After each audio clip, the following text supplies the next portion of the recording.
Hello everyone, this is Vivek and welcome back to temperament of traders. तो निफ्टी देखेंगे यहाँ पे गैप अप ओपन हुआ और कल का जो एक डायरेक्शनल मार्केट मिला होगा जो फ्राइडे के दिन का सेशन था, आप देख सकते हैं मार्केट उसी के रेंज में ही ओपन हुआ। और ऐसे दिन मैंने ऑलरेडी डिस्कशन किया हुआ है कि जब भी ऐसे डायरेक्शनल एक मूव आ जाए उसके बाद से अगर बीच में कहीं मार्केट ओपन होता है तो सेलर्स के लिए काफ़ी आसान सा एक रेंज क्रिएट हो जाता है और वहाँ स्ट्रेडल क्रिएट करना काफ़ी आसान हो जाता है। आप देखेंगे यहाँ पे दोनों साइड एक 24,000 और नीचे 23,500 यहाँ पे एक्यूमुलेशन जोन क्रिएट होने लगता है और बीच में मार्केट कहीं साइडवेज क्लोज होकर रह जाता है।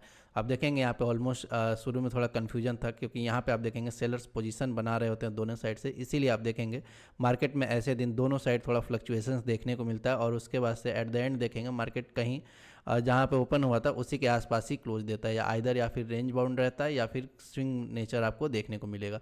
यहाँ पे स्विंग भी देखेंगे तो एक ऊपर की तरफ स्विंग बना हुआ, एक नीचे की तरफ। ज़्यादा कुछ खास आज इंट्राडे में कुछ यहाँ पे था नहीं। यहाँ पे आप देखेंगे ऊपर से एक सेलिंग जरूर आया था, तो यहाँ पे अगर कोई एंट्री लिया है तो यहाँ पे हो सकता है एक ट्रेड मिला हो। अदरवाइज आप देखेंगे कोई खास मोमेंटम अच्छा था नहीं क्योंकि यहाँ पे ऑलरेडी कन्फ्यूजन था इस रेंज की वजह से। यहाँ पे सेंसेक्स में मैंने भी ट्रेड लिया था कुछ, यहाँ पे आप देखेंगे कि फर्स्ट हाफ में मैंने यहाँ पे ट्रेड कोई नहीं लिया था क्योंकि ऐसे रेंज में जब मार्केट ओपन हो जाता है तो यहाँ पे कोई सपोर्ट एंड रेजिस्टेंस खास रहता नहीं है। तो यहाँ पे इंट्राडे सपोर्ट एंड रेजिस्टेंस बनने का यहाँ वेट करता हूँ मैं, कई बार ऐसा होता है। तो इंट्राडे सपोर्ट एंड रेजिस्टेंस जैसे एक सपोर्ट क्रिएट हुआ था यहाँ पे 78,500 पे, वो जब ब्रेक हो रहा था तो यहाँ पे मैंने ट्रेड लिया था। लेकिन यहाँ पे 3 बार मैंने ट्रेड लिया और तीनों बार रिवर्सल में वो लॉस ही हुआ मेरा, क्योंकि आप देखेंगे यहाँ पे छोटे क्वांटिटी में मैंने यहाँ पे ट्रेड लिया था और यहाँ पे लॉस हुआ था। उसके बाद से आप देखेंगे सेकेंड एंट्री मैंने लिया था यहाँ पे, जैसे यहाँ पे एक बाइंग आया था उसके बाद जो डिफाई हुआ था प्रीमियम पे एक अच्छा मोमेंटम देखने को मिला था और यहाँ पे सेकंड ट्रेड जो लिया था उसको भी लॉस में ही बुक करना पड़ा था।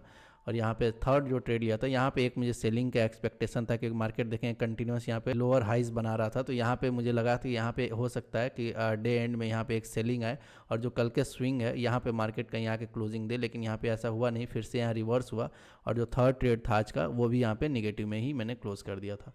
तो यहाँ पे आप देखेंगे मार्केट अभी इसी रेंज में बना हुआ है, चाहे वो निफ्टी हो चाहे सेंसेक्स हो। जब तक ये रेंज नहीं ब्रेक होता है जो फ्राइडे का रेंज था तब तक मार्केट आप देखेंगे थोड़ा रेंज बाउंड रहेगा। यहाँ पे ऊपर की तरफ देखेंगे सेंसेक्स में 79,000 पे यहाँ पे आपको एक रेजिस्टेंस मिलेगा, नीचे की तरफ 78,000 पे रेजिस्टेंस मिलेगा। तो बीच में यहाँ पे 1,000 पॉइंट के बीच में मार्केट हो सकता है यहाँ पे सेलिंग कुछ स्विंग्स बनाए यहाँ पे, लेकिन इंट्राडे में कुछ खास यहाँ पे मूव देखने को ना मिले। ये लेवल जैसे ही ब्रेक होता है 79,000 का या फिर 78,000 का, देन हो सकता है यहाँ पे हमें शार्प सेंसेक्स में भी मूव देखने को मिले।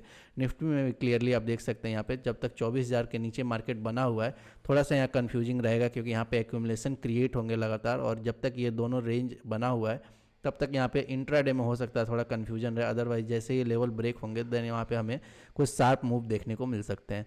बैंक निफ्टी की अगर मैं बात करूँ यहाँ पे तो बैंक निफ्टी आप देख सकते हैं यहाँ पे क्लियरली यहाँ पे 51,500 और 51,000 के बीच में ही आज पूरे टाइम ट्रेवल किया है। तो जब तक मार्केट इस रेंज में बना हुआ है थोड़ा साइडवेज रेंज हमें देखने को मिलेगा और यहाँ पे इंट्राडे में कुछ खास मूव देखने को नहीं मिलेंगे। 51,000 का लेवल अगर कल ब्रेक होता है, कल मंथली एक्सपायरी भी है, तो 51,000 का लेवल अगर नीचे के साइड ब्रेक होता है देन हमें शार्प सेलिंग भी देखने को मिल सकता है 500-600 पॉइंट का।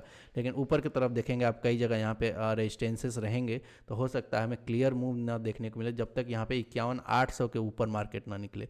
हो सकता है यहाँ पे एक्यूमुलेशन जोन क्रिएट हो या फिर एसएल यहाँ पे हो सेलर्स के, तो जो भी कॉल सेल किया होगा हो सकता है यहाँ पे धीरे धीरे शिफ्ट किया होगा अपना जो एसएल है, तो यहाँ पे धीरे स्लो एंड स्टेडी हो सकता है मार्केट ऊपर जाए। लेकिन यहाँ ये लेवल जैसे ही ब्रेक होता है तो ये जो गैप है हो सकता है फील हो और यहाँ पे 200-300 पॉइंट शार्प हमें मूव ऊपर की तरफ देखने को मिल सकता है। तो ये शॉर्ट कवरिंग तब होगा जब यहाँ पे आप देखेंगे थोड़ा गैप अप ओपन होता है मार्केट और यहाँ कंसोलिडेट करके ब्रेक होगा उसके बाद।